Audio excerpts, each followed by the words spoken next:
وَإِذِ اسْتَسْقَىٰ مُوسَىٰ لِقَوْمِهِ فَقُلْنَا اضْرِب بِّعَصَاكَ الْحَجَرَ فَانفَجَرَتْ مِنْهُ اثْنَتَا عَشْرَةَ عَيْنًا قَدْ عَلِمَ كُلُّ أُنَاسٍ مَّشْرَبَهُمْ كُلُوا وَاشْرَبُوا مِن رِّزْقِ اللَّهِ وَلَا تَعْثَوْا فِي الْأَرْضِ مُفْسِدِينَ وَإِذْ قُلْتُمْ يَا مُوسَىٰ لَن نَّصْبِرَ عَلَىٰ طَعَامٍ وَاحِدٍ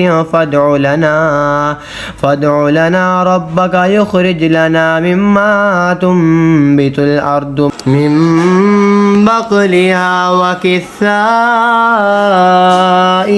وفومها وعدسها وبصلها قال أتستبدلون الذي هو أدنى بالذي هو خير اهبطوا مصر فإن لكم ما سألتم وضربت عليهم الذلة والمسكنة وباءوا بغضب من الله ذلك بأنهم كانوا يكفرون بآيات الله ويقتلون النبيين بغير الحق ذلك بما عصوا وكانوا يعتدون۔ اور جب موسیٰ نے اپنی قوم کے لیے پانی مانگا تو ہم نے فرمایا اس پتھر پر اپنا عصا مارو، فوراً اس میں سے 12 چشمے بہہ نکلے۔ ہر گروہ نے اپنا گھاٹ پہچان لیا، کھاؤ اور پیو خدا کا دیا اور زمین میں فساد اٹھاتے نہ پھرو۔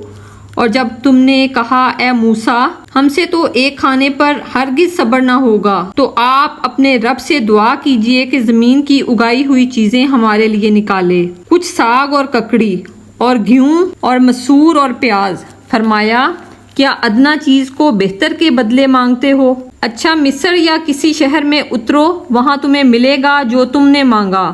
اور ان پر مقرر کر دی گئی خواری اور نداری، اور خدا کے غضب میں لوٹے۔ یہ بدلہ تھا اس کا کہ وہ اللہ کی آیتوں کا انکار کرتے اور انبیاء کو ناحق شہید کرتے۔ یہ بدلہ تھا ان کی نافرمانیوں اور حد سے بڑھنے کا۔